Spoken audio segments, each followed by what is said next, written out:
அஸ்மத்குருசமாரம்பாம் யதிசேகரமத்யமாம் லக்ஷ்மீவல்லபபர்யந்தாம் வனுபரம்பராம்.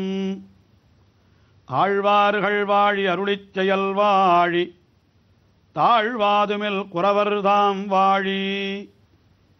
ஏகழ்வாறுமுய்ய அவர்கள் உரைத்தவைகள்தாம் வாழி செய்யமறை தன்னுடனே சேர்ந்து.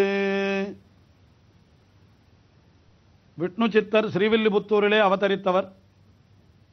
அவர் பாண்டிய ராஜசபைக்கு சென்று அங்கே நாராயணனே பரம்பொருள் என்று வேதங்களை கொண்டு நிலைநாட்டினார்.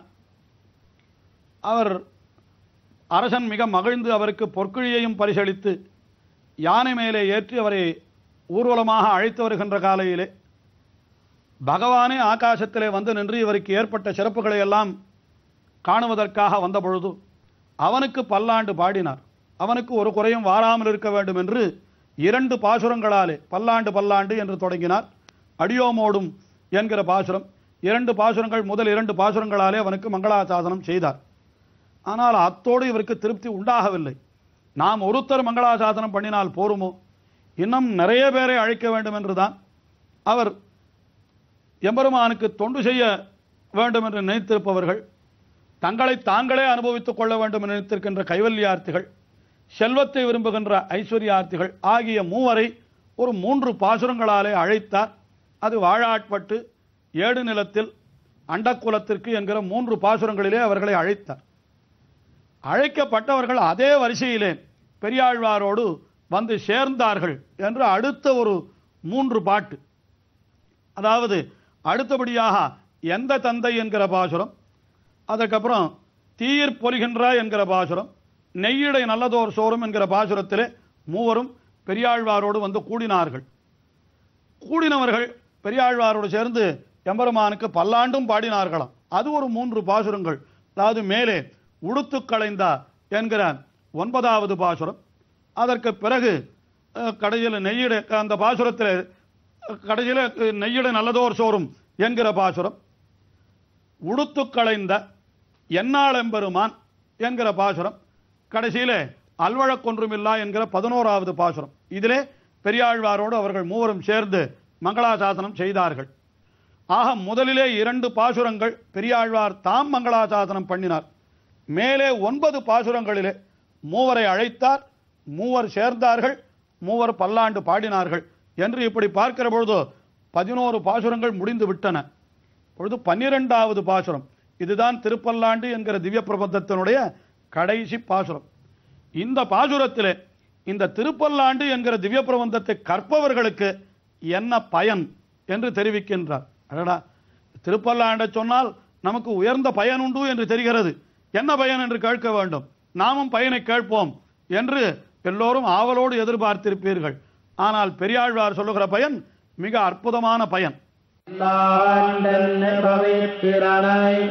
பரமேட்டியை சார்கமென்னும் வில்லாண்டாண்டன்னை வில்லிபுத்தூர் விட்டு சித்தன் விரும்பிய சொல் நல்லாண்டென்னவென் உரைப்பார் நமோ நாராயணாய வெண்ணே பல்லாண்டம் பரமாத்மனை சோழ்ந்திருந்தவர் பல்லாண்டே. என்ன பயன் சொல்லுகிறார் தெரியுமோ? இந்த பாசுரத்திலே பெரியாழ்வார் என்ன பயன் தெரிவிக்கிறார் என்றால், இந்த பல்லாண்டு 10 பாட்டை கற்பவர்கள் பரமபதத்திற்கு போனால் அங்கேயும் எம்பெருமானுக்கு பல்லாண்டு பாடிக்கொண்டிருப்பர். ஐயோ, இதுதானா பிரயோஜனம்? நிறைய உயர்ந்த காசு கிடைக்கும், பணம் கிடைக்கும், கோடி கோட்டியாக ரூபாய்கள் கிடைக்கும் என்று சொல்லவில்லையே என்று சொன்னால் அது எப்படி சொல்லுவார்? ஐஸ்வர்யம் என்கிறது தாழ்ந்த பயன், அதை விட்டுவிட்டு வாருங்கள் என்று பெரியாழ்வார் அழைத்தார். உடனே எல்லாரும் செல்வத்தை விரும்புவதையும் விட்டு பெரியாழ்வாரோடு கூடினார்கள் என்று இப்பொழுதுதானே பார்த்தோம் நாம்.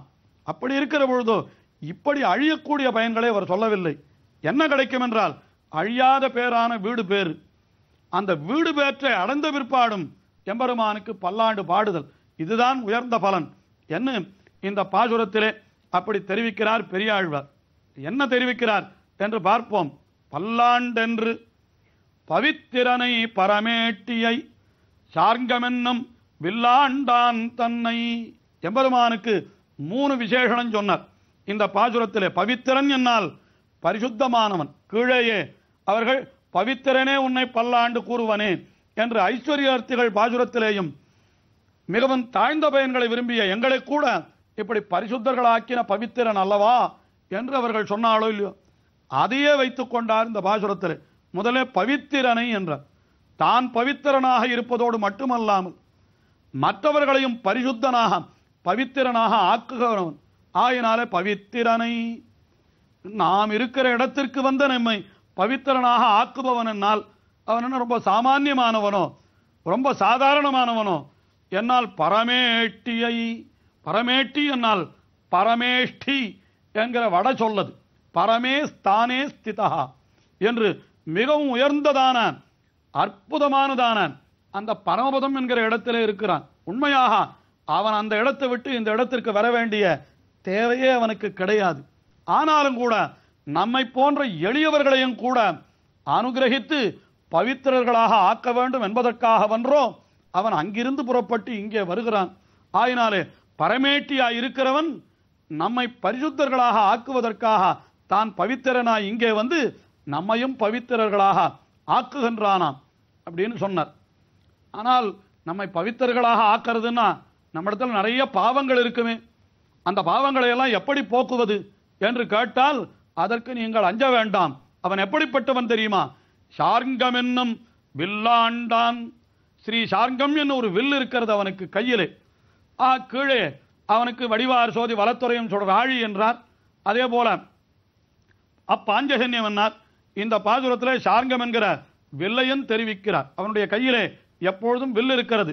அந்த சார்ங்கம் என்கிற வில்லு தான் அதே சக்கரவர்த்தி திருமகன், அதாவது பகவான் ராமபிரானாக அவதரித்த பொழுது அவனுடைய கையிலே இருக்கக்கூடிய கோதண்டம் என்கிற வில்லாக அப்படி ஆயிற்றான். அதாவது இந்த வில்லுக்கு சார்ங்கம் என்று பெயர். ஆனால் ராமாவதாரத்திலே ராமபிரானுடைய வில்லுக்கு கோதண்டம் என்று பெயர். அந்த கோதண்டம் என்ன செய்தது, ஸ்ரீ சார்ங்கம் என்ன செய்தது என்றால், அரக்கர் அசுரர் பிறந்தீர் உள்ளீரேல் என்று அத்தனை பேரையும் அந்த வில்லினுடைய அம்பு மழையாலே அத்தனை பேரையும் அழித்து விட்டான் அல்லவா. அதுபோல நம்மை பவித்திரன் ஆக்குவதற்காக பரமேட்டியான அவன் வந்தால் நம்முடைய விரோதிகள் எல்லாம் இந்த சார்ங்கம் என்கிற வில்லாலே தொலைக்கப்பட்டு விடும் என்று அத்தையும் சொல்லுகிறார்கள். விரோதிகளை அழிப்பதற்கு வேறொன்று தேவையில்லை. சார்ங்கம் என்னும் வில் ஆண்டான். வில்லை உடையவன் சொன்னா போறாதோ, வில்லை ஆண்டான்னு தெரிவிக்கிறார். எதற்காக தெரிவிக்கணும்னா அந்த வில்லு விரோதிகளை அழிப்பதிலே தான் முன்னின்று அப்படியே அம்பு மழை பொழியுமாம். அப்பொழுது எம்பெருமான் என்ன பண்ணுவனா, இரு அவசரப்படாதே, அதற்குள்ளே யாரையும் அழித்து விடாதே, கொஞ்சம் பொறு, ஒருவேளை அவர்களே திருந்துகிறார்களா என்று பார்ப்போம் என்று அந்த வில்லையும் இவன் அடக்குவானாம். அதனால தான் வில்லை ஆண்டவன் என்று சொல்லுகிறார். ஆளுதல் என்னால் என்ன, அதை கட்டளையிட்டு நியமித்தல். அவஷ்டபிய மகத்தனுகு என்று சொல்லும்படியாக அப்படிப்பட்ட பெரிய வில்லை அவன் ஊன்றிக்கொண்டு நிற்கிற நிலை, அதைத்தான் சார்ங்கம் என்னும் வில்லாண்டான். திருவில்லிபுத்தூருக்கு எழுந்தொழினோமானால் அங்கே கூட பெரியாழ்வாருடைய உற்சவத்திலே கருடாருடனாக பெருமாள் எழுந்தொழுகிறார். அந்த காட்சியும் நாம் சேவிக்க வேண்டும். சக்கரவர்த்தி திருமகனைப் போலே அவர் வில்லையும் வைத்துக் கொண்டு எழுந்தொழுவர் போலே என்று நாம் நினைக்கும்படியாக அப்படி அந்த சார்ங்கம் என்னும் வில்லாண்டான் என்று சொன்னார். ஆக பவித்திரனை பரமேட்டியை சார்ங்கம் என்னும் வில்லாண்டான் தன்னை வில்லிபுத்தூர் விட்டு சித்தன். ஸ்ரீவில்லிபுத்தூரிலே அவதரித்தவரான விஷ்ணு சித்தர் என்னர். விஷ்ணு சித்தர் என்னால் விஷ்ணுவை சித்தத்திலே உடையவர் என்று அர்த்தம். இவரே மறந்து விட்டாலும் கூட இவருடைய சித்தத்தை அவன் விட மாட்டானாம். ஆஹா, நம்முடைய ஹிருதயத்திலே எல்லாம் கூட பகவான் எழுந்தொழி இருக்கிறான். எதற்காக? நாமே அவனை மறந்தாலும் நம்மை அவன் மறவாமல் எப்பொழுதும் நமக்கு அனுகிரகம் செய்வதற்காக நம்முடைய நெஞ்சிலே எழுந்தொழி இருக்கிறான். அப்படிப்பட்ட விஷ்ணு சித்தன், விஷ்ணுவை சித்தத்திலே உடையவர். இவருக்கு இப்படிப்பட்ட மனப்பாங்கு ஏற்பட்டதற்கே என்ன காரணம்னு கேட்டா, அந்த ஊரினுடைய வாசி என்று சொல்லுகிறார்கள். அந்த திருவில்லிபுத்தூர் என்கிற திவ்ய தேசத்திற்கே உண்டான பெருமை. அங்கே அவதரித்தால் இப்படி அல்லது வேறு இருக்க முடியாதான். ஆயனாலேதான் வில்லிபுத்தூர் விட்டு சித்தன் என்று திருவில்லிபுத்தூரிலே அவதரித்தவரான விஷ்ணு சித்தன். விஷ்ணு சித்தன் என்னால் விஷ்ணுவை சித்தத்திலே கொண்டவரான பெரியாழ்வார் என்று தம்மை தாமே சொல்லிக் கொள்ளுகிறார். இந்த பெரியாழ்வார் திருமொழியினுடைய கடைசி பாசுரத்திலே கூட விஷ்ணு சித்தன் மனத்தே கோயில் கொண்ட கோவலனை என்று ஒரு கணமும் இவருடைய நெஞ்சை விட்டு அகலாமல் இவருடைய நெஞ்சுக்குள்ளேயே எழுந்தருளி இருக்கிறான் என்று பெரியாழ்வாரே தெரிவித்திருக்கிறார். ஆயினாலே எப்பொழுதும் அந்த பெரியாழ்வாருடைய ஹிருதயத்திலே எம்பெருமான் எழுந்தருளி இருக்கிறானாம். வேறொரு பாசுரத்திலே இவரே தெரிவிப்பர். அரவத் தமிழியினோடும் அழகிய பார்க்கடலோடும் அரவிந்த பாவையின் தானும் அகம்படி வந்து புகுந்து பறவைத்திரை பலமோத பள்ளி கொள்கின்றான் என்று தம்முடைய ஹிருதயத்திலே எம்பெருமான் எழுந்தருளி இருக்கிறான் என்று சொல்லுகிறார். அப்படிப்பட்ட விஷ்ணு சித்தன் என்று சொல்றார். அந்த விஷ்ணு சித்தன் பல்லாண்டு என்று விரும்பிய சொல் என்று இங்கே அந்த முதல் பதத்தை கொண்டு கூட்டிக் கொள்ள வேண்டும். அவர் பல்லாண்டு என்று சொன்ன அந்த வார்த்தை 10 பாசுரங்கள் அதையெல்லாம் அனுதினமும் நாம் அனுசந்திக்க வேணுமாம். எப்படி அனுசந்திக்க வேண்டும் என்றால் நல்லாண்டு என்று நவின்றுரைப்பார். நல்லாண்டு என்றால் நல்ல ஆண்டு என்னால் நல்ல காலம் என்று அர்த்தம். ஆண்டு என்பது இந்த இடத்திலே வெறும் காலத்தை குறிக்கிறது. நாம் நல்ல காலம் வாய்த்தது நமக்கு.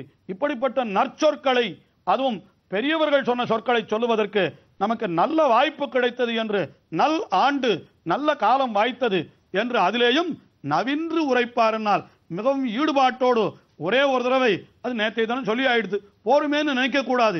அனுதினமும் அவ்வப்பொழுதெல்லாம் சொல்லிக்கொண்டே இருக்க வேண்டும். அதைத்தான் நவின்றுரைப்பார். அப்படி உரைத்தால் அவர்களுக்கு என்ன பலன் கிடைக்கும் என்னால் பல்லாண்டும் பரமாத்மனை சூழ்ந்திருந்து ஏத்துவர்.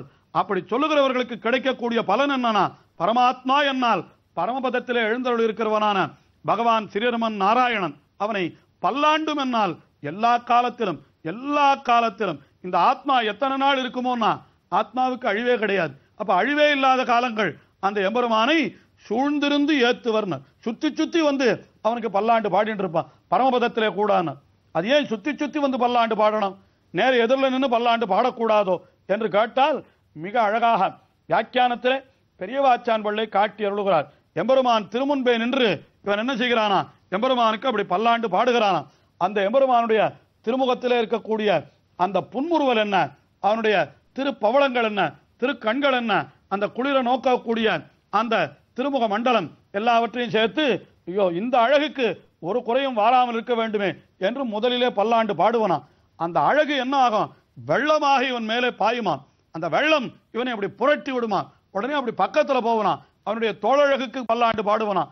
அந்த தோழழகு வெள்ளம் அவனை மறுபடியும் தள்ளி விடுமா. பின்பக்கத்துல போனா முன்னிலும் பின்னழகிய பெருமாள் என்றெல்லாம் அவனுக்கு திருவரங்கம் பெரிய கோவிலிலே மங்களாசாசனம் செய்கின்றார்கள். முன்பக்கத்தை விட எம்பெருமானுடைய பின்புறம் இன்னும் அழகாக இருக்குமா. ஆக அப்படிப்பட்ட அந்த பின்புறத்திற்கு பல்லாண்டு. அந்த அழகு வெள்ளம் அவனை அப்படி திருப்புமாம். உடனே மறுபடியும் இப்படி தோழழகை பார்ப்பனாம். மறுபடியும் எம்பெருமானை பல்லாண்டு பாடுகிறவன் என்ன பண்ணுவன்னா, ஒரு இடத்துல நிற்க மாட்டான். முன்னே நில்லா முறுவலை பாடும், பின்னே நில்லா அவனுடைய திருமுதுகை பாடும் என்று சொல்லும்படியாக அந்த அர்ஜுனன் கண்ணபிரானை சேவித்த பொழுது நம புரஸ்தாது பிருட்டதஸ்தே என்னும் முன்னும் பின்னுமாக சுத்தி சுத்தி வந்து அர்ஜுனன் அப்படி நமஹா நமஹா என்று சொன்னானாம். அதே போலத்தான் எம்பெருமானுடைய அழகும் கூட நம்மை ஒரு இடத்திலே நிற்க ஒட்டாமல் அப்படி நம்மை சுத்தி சுத்தி வரும்படி செய்துவிடும். ஆகினாலே அந்த எம்பெருமானுக்கு சூழ்ந்து இருந்து ஏத்துவர் பல்லாண்டே என்று அதையே பலமாக சொல்லி தலை கட்டினார்.